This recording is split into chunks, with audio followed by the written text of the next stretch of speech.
הידיעה על התאונה הימית שהייתה מעורבת באונייה מינרל דמפייר תפסה אותי בבוקרו של יום היותי במשרד וגרמה לי להלם רציני מאוד. מיידית הרגשתי הזדהות עם כל האנשים שהיו על האונייה. חלקם הפליגו תחת הפיקוד שלי כשאני הייתי רב חובל האונייה. חלק אחר הכרתי מקריירה הימית שלי הרחבה, ורב חובל האונייה, חבר אישי שלי שעבדתי איתו בנמל אילת במשך 20 שנה. במשך הזמן, ככל שהזמן חלף, העובדה שלא היו ניצולים מהטביעה הלכה והתבהרה, והמסקנה המתבקשת הייתה לנסות לפחות להתגייס כדי לחלץ גופות של ימאים, בעיקר הישראלים כמובן, מתוך האונייה.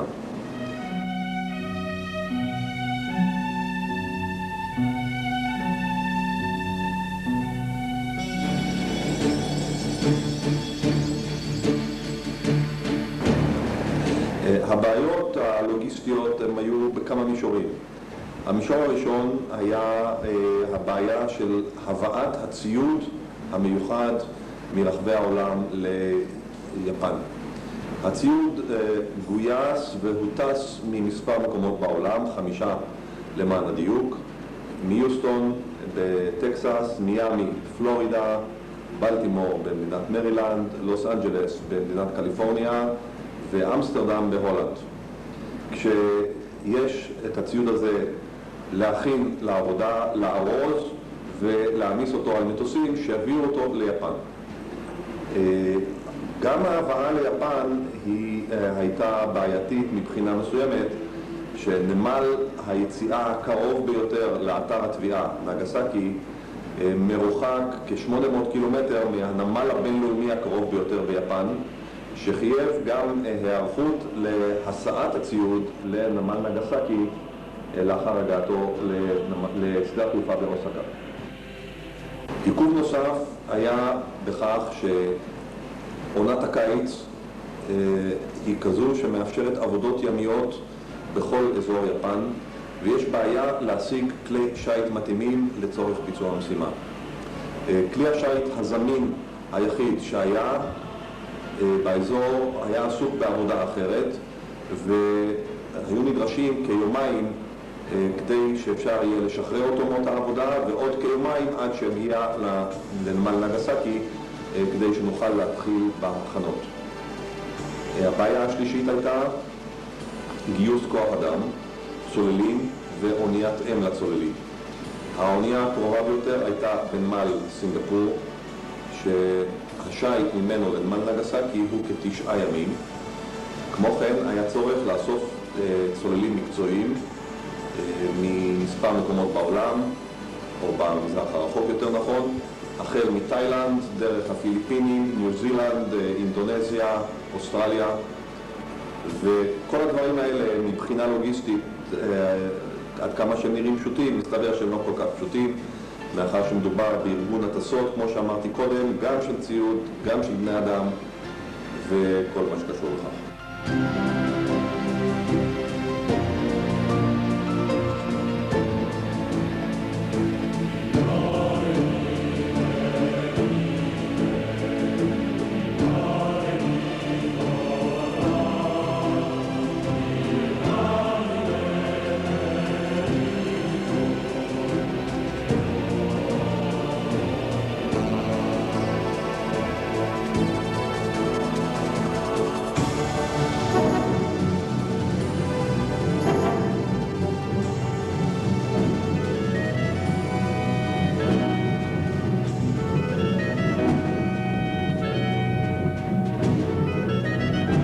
בתוכנית שערכנו בהיותנו בנגסקי שקלנו היכן להתחיל בחיפוש האונייה מינרל דמפייר.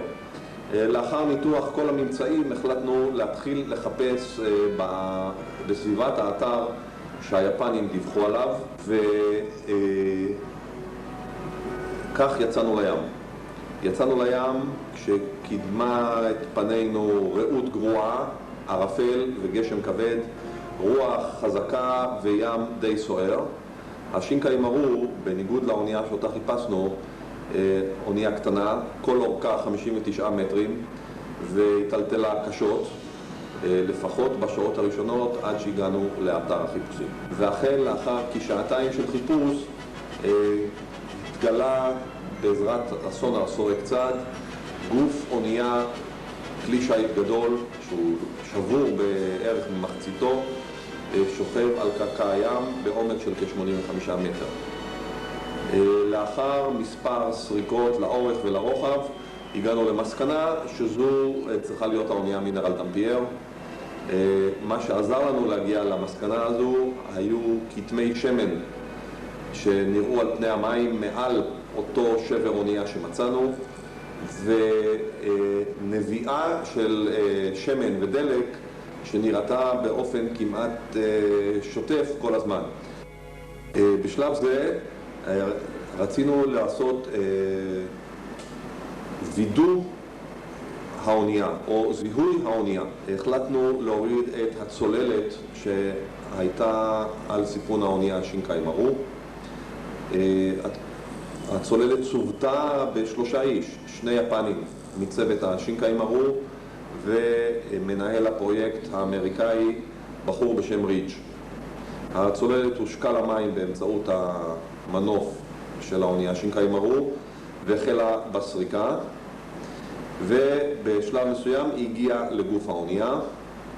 לפי התיאור שקיבלנו מהאנשים שהיו בצוללת, הגעתי למסקנה הצוללת הגיעה לצד ימין של גוף האונייה. הרעות הייתה גרועה מאוד, משהו בסביבות מקסימום מטר ובמקרים רבים פחות.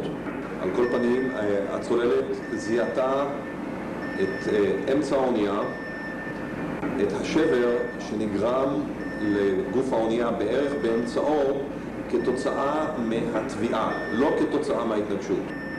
הצוללת, לבקשתנו, החלה לנוע לכיוון הירכתיים של האונייה, כשהמטרה הייתה לנסות לראות האם קיימות סירות הצלה במקום ומה מצבן, ולזהות בדף הירכתיים של האונייה את השם ונמל הרישום, כדי להיות בטוחים מעבר לכל ספק שזו האונייה שאותה אנחנו מחפשים.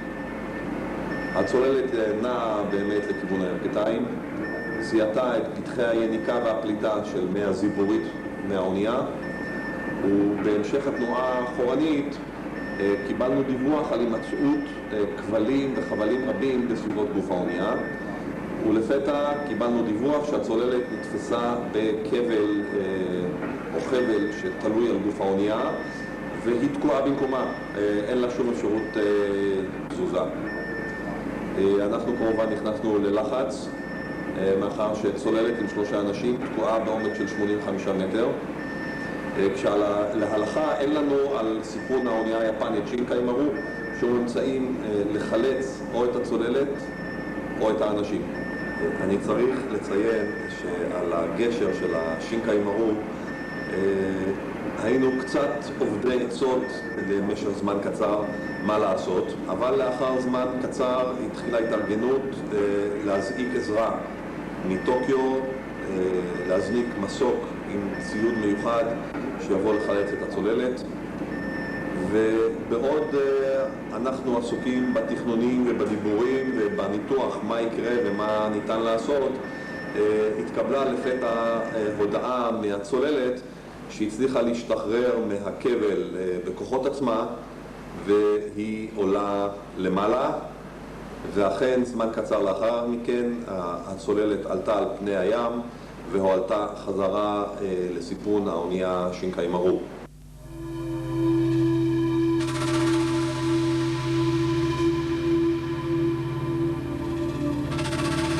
לאחר שגמרנו להתקשר מעל המינרל דמפייר, הורדנו את ה-ROV לים, כשה-ROV, ראשי תיבות של Remote Operated Vehicle, שהוא רובוט המופעל מרחוק מצויד במצלמות וידאו והנאה עצמית, כשהמטרה במשלוח שלו לקרקע הים הייתה כפולה. אחת, לזהות את האונייה. הזיהוי היה אמור לעשות בשני שלבים. שלב ראשון, זיהוי הערובה, שעליה מצוירת האות B, שהיא האות הראשונה של השם בוסימר, שהם בעלי האונייה. החלק השני של הזיהוי הוא זיהוי שם האונייה על הירכתיים. ROV אכן ירד וגילה את הערובה, הראה לנו את האות B. כמו כן, בדרכו לירכתיים, לאחר זיהוי הערובה, הוא הראה לנו נזקים שנגרמו לגוף האונייה ולציוד שהיה על הסיפון כתוצאה מההתנגשות והטביעה.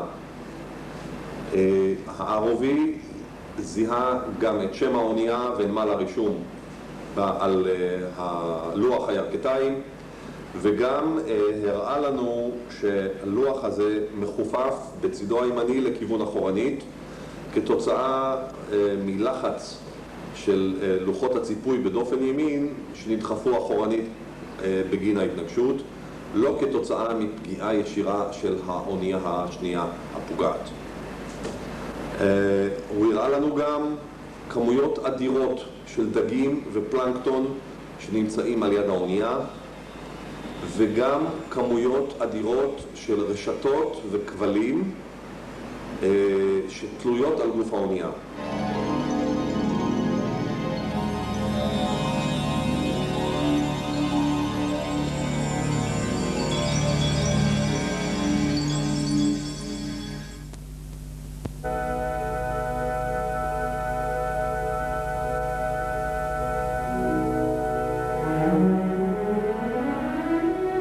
לאפשר לצוללים לבצע משימתם בביטחון, היה עלינו למקם את ספינת הצוללים אטלנטיק דפנדר בדיוק רב מעל לגשר האונייה התבואה.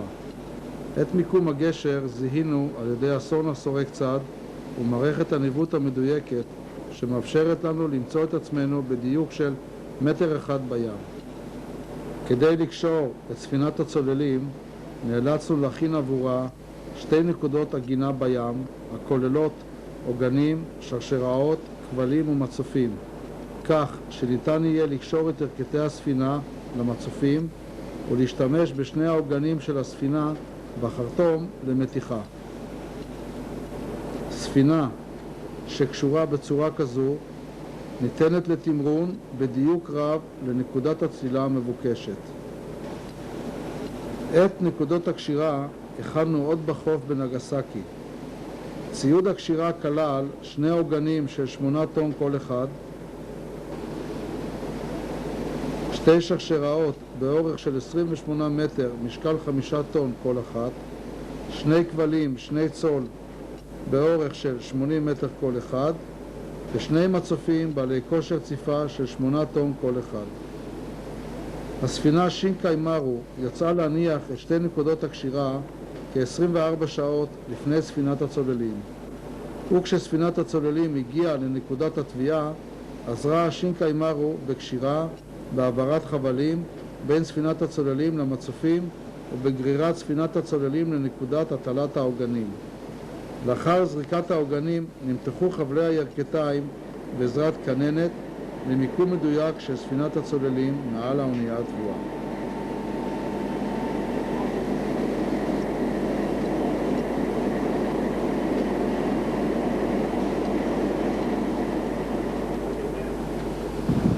הפעולה הזו בוצעה בים רוגש וברוח חזקה שסיפון הספינה המתנדנדת נשטף במי ים גועשים.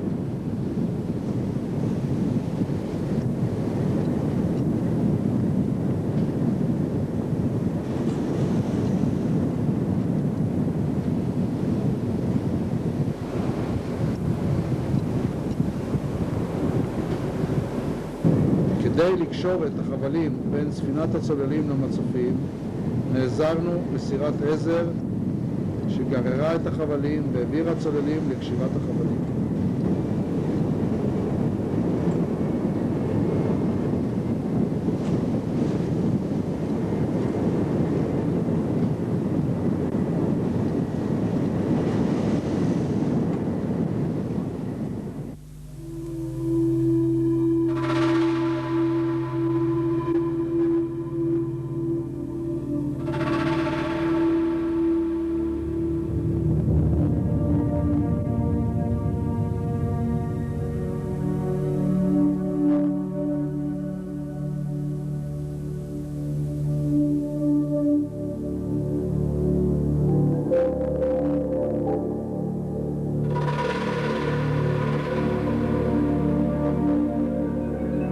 משך זמן ההתארגנות לתחילת העבודה היה זמן שיא. צלילה ראשונה בוצעה 17 ימים מיום קבלת האוקיי לביצוע, וזאת לאחר שכבר הייתה בשטח ספינה שביצעה איתור וזיהוי האונייה הטבועה. צלילה במים עמוקים, בים הפתוח, אינה הצלילה הרגילה שאנו מכירים. בארץ אין שום גוף המבצע צלילות מסוג זה, מאחר שאין צורך בסוג זה של עבודה תת-מימית בחופי הים התיכון או ים סוף. על מנת לאפשר לצולל לשהות בעומק של 80 מטרים במשך זמן ממושך, יש לספק לו אוויר ותערובת של גזים הכוללים חנקן, מימן וחמצן, לפי חישובי אחוז שונים בהתאם לעומק ולזמן. נשימה של אוויר רגיל בעומק העולה על 30 מטר גורמת לשחרון עמקים, מחלה שתוצאותיה הינן חוסר שליטה של הצולל ברצונותיו ועלולה אף לגרום למוות. הרגשתו של הצולל היא כשל שיכור ששתה כמות גדולה של אלכוהול. הצוללנים שגויסו למבצע הינם צוללנים מקצועיים לעבודה בעומק רב ולשהייה ארוכה, בעלי ניסיון של מאות שעות צלילה, בעלי ניסיון בריתוך, חיתוך, פינוי של ג'אנק ועבודות הנצלה ימיות. הצוללים הגיעו מבריטניה, מתאילנד, מאוסטריה, ניו זילנד ואינדונזיה. למעשה כולם הכירו אחד את השני מאחר ועבדו כצוות בעבודות קודמות. הצוללנים תודרכו בחשיבות עבודת ההנצלה ומציאת הגופות, במבנה האונייה, על קומותיו ומסדרונותיו. הרבה שעות הושקעו בלימוד תוכניות האונייה ובתכנון שיטות הכניסה לאונייה הטבועה. היכן יש סיכוי למצוא נעדרים? למה חשוב כל כך למדינת ישראל לבצע מבצע כזה? ומה חשיבות מציאת הנעדרים בדת היהודית? כמו כן, הונחו הצוללנים שאין להסתכן מעבר לסביר בכניסה למקומות מסוכנים. הצוללנים צוידו בחליפות צלילה רגילות, וזאת מאחר והאינפורמציה שנמסרה לנו הייתה שטמפרטורת המים היא 24 מעלות צלזיוס. לאחר הצלילה הראשונה מיד הסתבר שטמפרטורת המים הינה 11 מעלות צלזיוס בלבד, ועובדה זו הקשתה על הצוללנים לתפקד. יש לציין שצלילה בגזים כמו הליום מקררת את הגוף פי 7 מהרגיל. לפתרון בעיה זו הוזמנה מערכת מים חמים. זו למעשה מערכת מבערים ומחממים מי ים המוזרמים לתוך צנרת התפורה בחליפת הצלילה. ניתן לבסט את כמות וטמפרטורת המים בהתאם לעומק ולטמפרטורת הים. בנוסף, מצויד הצולל בקסדה, המצוידת במערכת נשימה, מצלמת וידאו, מערכת דיבור, מד עומק וצינור מים חמים. כל המערכות הללו מוחדרות בצינור באורך של 150 מטרים, המכונה אמביליקו, שפירושו חבל טבור. במשך כל הצלילה יש קשר דיבור עם הצולל, כשהמצלמה שעל ראשו מצלמת אוטומטית כל פעולה. כל פעולות השליטה וההנחיה של הצולל נעשות מחדר הבקרה, שבו מוקלטות כל פעולות הצלילה, ובו נקבע לוח הזמנים, זמן השהייה, זמן התחתית, מתי עולים ובאיזה קצב.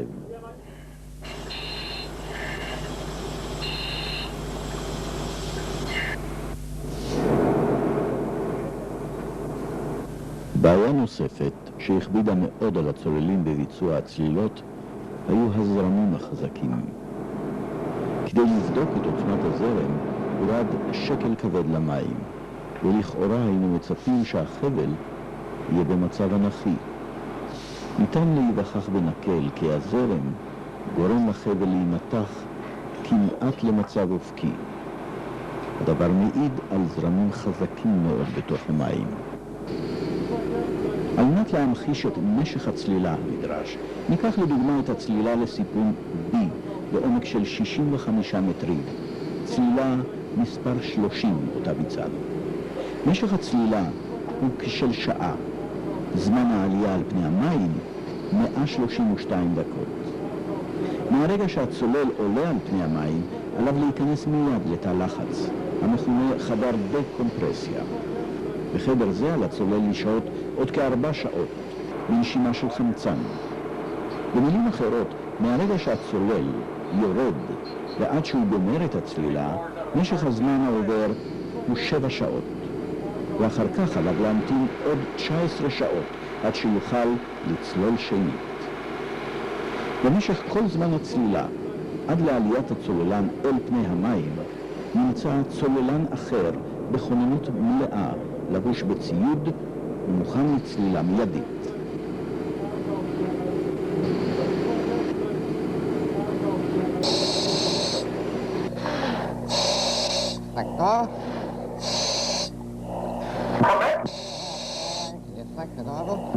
Okay, just went past the wheelhouse doorway on the wing of the bridge.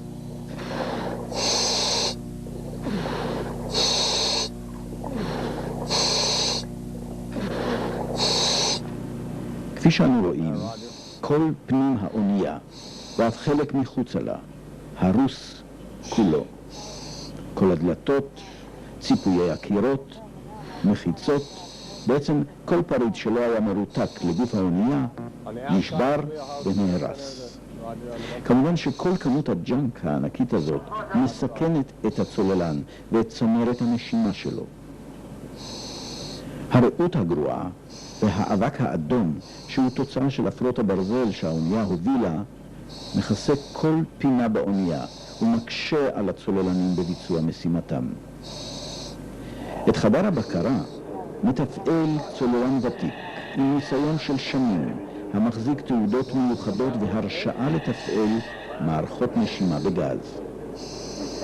מחדר הבקרה עקבנו אחר כל פעולות הצוללנים ותדרכנו אותם בעיקר באותם מקומות בהם לא הייתה הרעות טובה, כך שיוכלו למצוא את דרכם בחשיכה ובין ההריסות.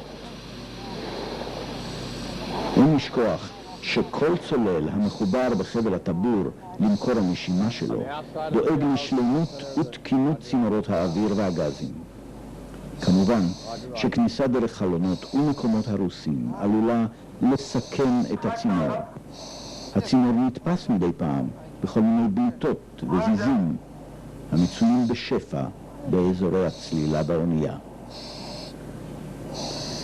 יש לציין כי הצוללנים התנהגו למופת ועשו את כל המאמצים האפשריים על מנת לעמוד על הנזקים שבאונייה ולגלות גופות ולהעלותן אל פני המים.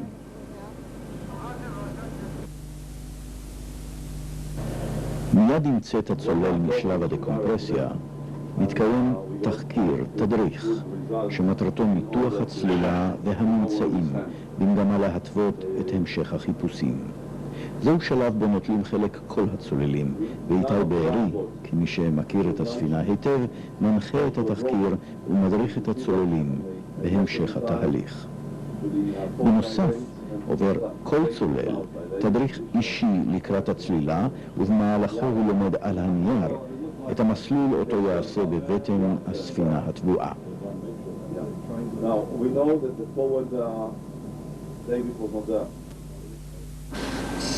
השעה 4:25 בבוקר, הזרם מאפשר לצלול. הצלילה היא צלילה מספר 30 לבדיקה של סיפון B. כמובן שחושך בחוץ, השמש עדיין לא זרחה, המים חשוכים גם כן. הצולל מורד עד לגשר האונייה בתוך כלוב שנקרא או כלוב או ספסל. בכלוב יש כלי עבודה, יש אפשרות נשימה רזרבית, כמו שרואים הרגע. יש מקום לשבת ולנוח, והוא משמש כבסיס יציאה פרימיטיבי לצולל. צינור האוויר, האמביליקו, עובר תמיד דרך הכלוב, כך שתמיד הצולל יכול למצוא דרכו חזרה לכלוב. האור שאנחנו רואים כרגע הוא כתוצאה מהפעלת הפרוז'קטור הנמצא על הקסדה, ותוצאות הצילום הן כמובן מהמצלמה שנמצאת מקביל לפרוז'קטור. הדברים והעבודות לוקחות זמן. מרחוק אפשר לראות בחלק מתורן האונייה החבל שמוביל מאוניית הצוללים לאונייה הטבועה הסתבך בתורן בגלל הזרם. לפני שממשיכים יש לארגן את החבל כך שהצולל יוכל להגיע לגשר. הצולל לאחר התארגנות בתורן הגיע כרגע לאזור הגשר. אנחנו רואים את הסולם מהמונקי איילנד לגשר, לכנף. צולל מתארגן באזור הזה וימשיך בדרכו למטה לכיוון סיפון B. הצולל חייב כל הזמן לדאוג לחבל הטבור שלו, וכל הזמן צריך לוודא שהוא חופשי, צריך להכין לעצמו מספיק אורך צינור להמשך הדרך. הרגע ראינו גלגל הצלה שנשאר במקומו. הצולל יורד ומגיע לחלון. החלון הזה נמצא בסיפון C. רואים שהחלון שבור. רואים פה כניסה. ראינו שהדלת החיצונית נשברה, היא עפה ממקומה. כל הצדדים מכופפים.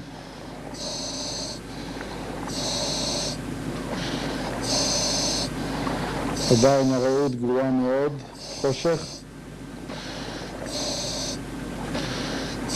אפשר לראות את החלונות שבורים, מכופפים, כל הצירים קרועים. הגענו לסיפון B והצולל נכנס פנימה. ישר בכניסה מצד ימין אפשר לראות בחדר שירותים שכל המחיצות שלו אינם, עפו. הדלת עצמה בכניסה הייתה שבורה ולא קיימת, הוא עפה ממקומה. מה שאנחנו רואים כרגע בתמונה זה תיק ארוז שהצולל מצא. התיק הזה, לאחר שנבדק למעלה, הסתבר שהוא של איש צוות פיליפיני. היה ארוז ונעול עם מנעול. בתוך התיק היו כלי עבודה, אוברול לעבודה ואלבום תמונות אישיות. התמונות נשטפו, יובשו ונמסרו יחד עם כלי העבודה ובגדי העבודה לקונסול הפיליפיני בקוריאה על מנת שיעביר את זה למשפחה. אבל התיק הזה לימד אותנו שכפי הנראה אותו פיליפיני היה לו זמן לארוז את התיק ואף לנעול אותו. סימן שהייתה אזעקה באונייה והבחור הספיק לארוז. התיק נשאר במקום ולא נשטף מפני שהוא היה כבד מאוד. הפיליפיני עצמו, אנחנו לא יודעים איפה הוא, גם הוא לא נמצא. בינתיים, תוך כדי הדיבור, אתם רואים את המצב בתוך האזור הזה. הכל צבוע באדום, מעפות הברזל שהאונייה הובילה. שום דבר לא נמצא במקומו. הכל הרוס. סמיכות.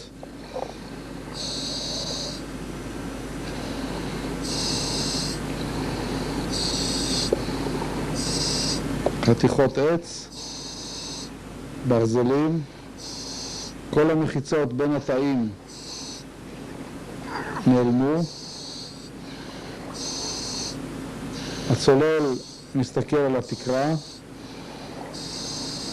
מסתכל על הקירות, מסתכל למטה, עובר לאט לאט.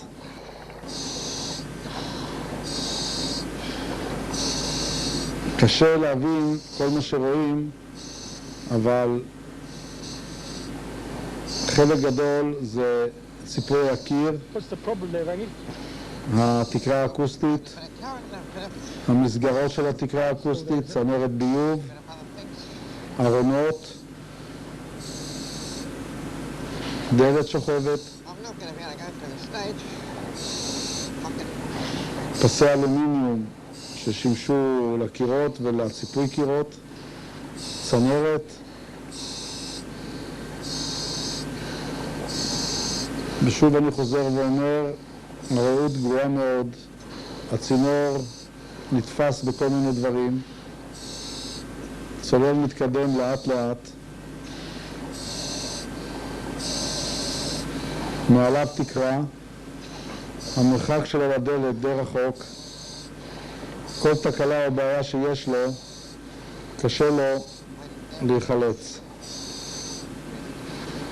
בשלב זה הצולל מביא לעצמו עוד צינור כדי שיוכל לחדור יותר עמוק בתוך הסיפון.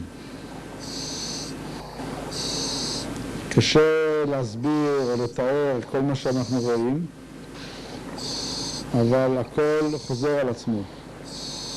ככל שחודרים יותר עמוק, ההריסות, השברים, שום דבר לא במקומו. מה שאנחנו רואים כרגע זה המעלית. הדלתות של מעלית עפו, אין דלתות, הכל פתוח. כשתכננו את העבודה לפני שהגענו למקום, ביקשנו מבעלי האונייה את המאסטר קי כדי שנוכל לפתוח דלתות. וחיפשנו פתרונות איך לשבור חלונות על מנת להיכנס פנימה. היינו נאיבים לחשוב שהדברים נמצאים במקומם. כפי שאתם רואים, לא הייתה בעיה להיכנס לשום מקום. לא היה שום חלון ושום דלת לא נשארה במקומה. הצולל מראים מדי פעם דברים שנראים לו חשודים או שנראים לו שעלול להיות משהו תחתם. האבק האדום לא עוזב אותנו לאורך כל העבודה, מפריע מאוד. אבל האבק האדום הזה, כפי הנראה, גם גרם שהדגים לא ייכנסו לאונייה.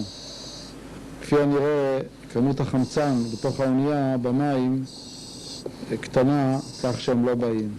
אפשר לשמוע את הנשימות של הצולל ולהבין מהנשימות מה עובר עליו.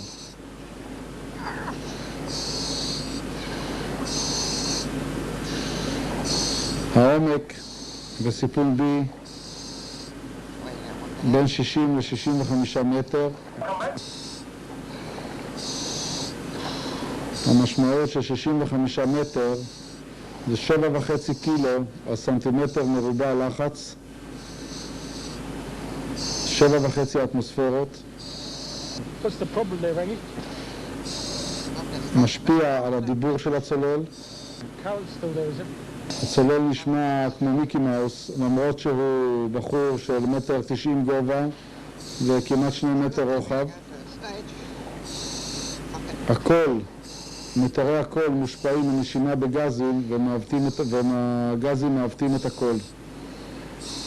קשה מאוד להבין מה שהוא אומר, ודרושה מיומנות רבה מאוד בין המנחה למעלה, בין הסופרוויזר ובין הצולל, להבין אחד את השני.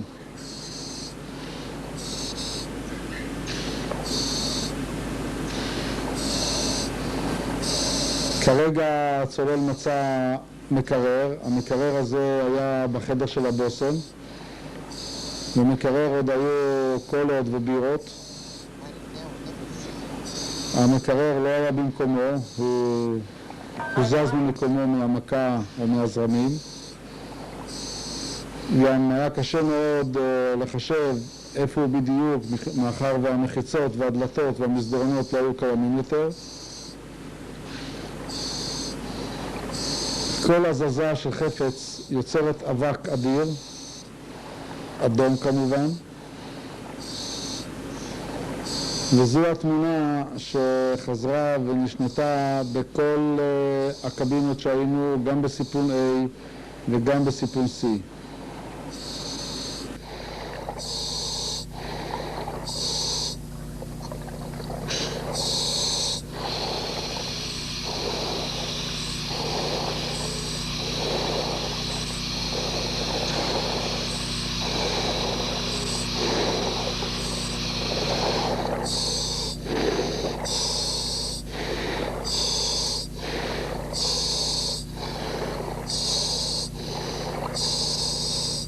All right.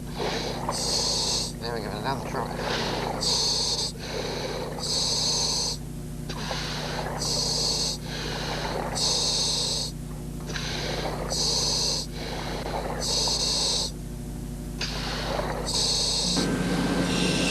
פה אנחנו רואים את הכניסה לגשר, מקם שבור. Okay, stand by. I'll try and find it. כל התקרות, כבלים, הכל קרוע.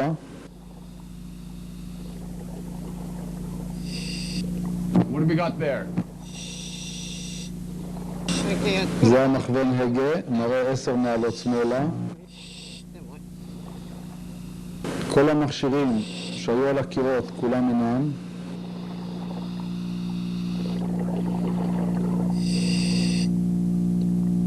You will see towards the center a compass. Roger that.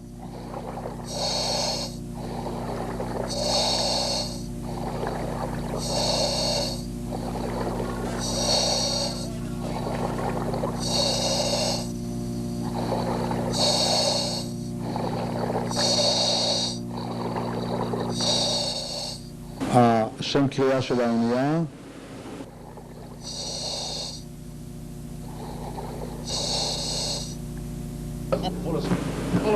טלגרף של האונייה, מלא אחורה. The marking right, it's not as far down hard as it can go. The first marking is פה אנחנו שוב נמצאים בגשר, it's just covered in בדרך לחדר המדרגות. הכוונה שלנו הייתה לעשות סריקה מאוד יסודית של חדר המדרגות, מאחר והגענו למסקנה שהמקום המוגן היחידי בתוך האונייה הוא חדר המדרגות, ואם יש סיכוי למצוא נעדרים נוכל למצוא אותם שם. נראים כרגע בתמונה איך צולל רואה נעדר או גבייה. היה לנו קשה מאוד להבחין, ולקח לנו זמן להתרגל איך לראות את הנעדרים כדי שנוכל לזהות אותם. ברוב המקרים אנחנו בחדר בקרה ראינו אותם וכיוונו את הצולל לאזור הזה. לקח לנו הרבה זמן להבהיר לצוללים ולשכנע אותם שלעסוק בנעדרים זה מצווה, והיה לנו פחד שצולל שיתקל בגבייה, צולל המנוסה בסוג כזה של עבודה, יתקל בגבייה ויקיא במסכה בעומק של 50 מטר או 60 מטר, ועוד פעם דבר כזה יכול לגרום לאסון.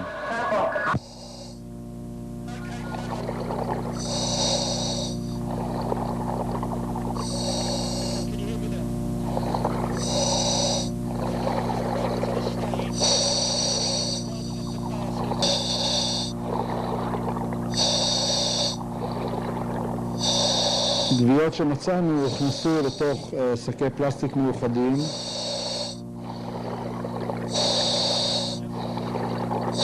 ונארזו בתוך אלונקות כמו שרואים בתמונה.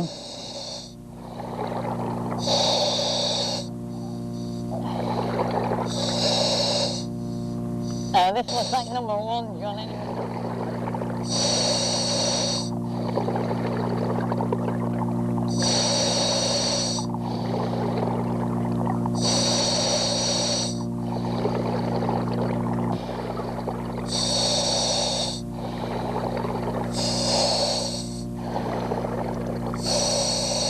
האלונקות האלו הועלו לסיפון האונייה, הוכנסו למכונת קירור שנרכשה במיוחד לצורך העניין, והובאו לפוסן בקוריאה, לנמל פוסן. שם הועברו לידיים של השוטר יהודה לוי, שנשלח ממשטרת חיפה, במחלקה לזיהוי פלילי, כדי לזהות את הנעדרים זיהוי מוחלט.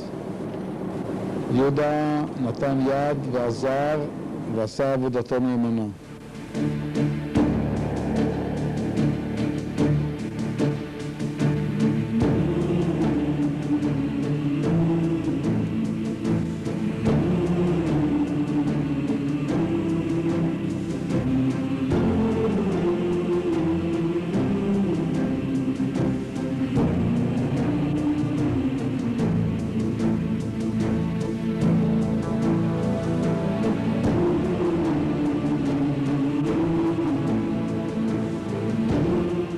לכל איש יש שם, שנתן לו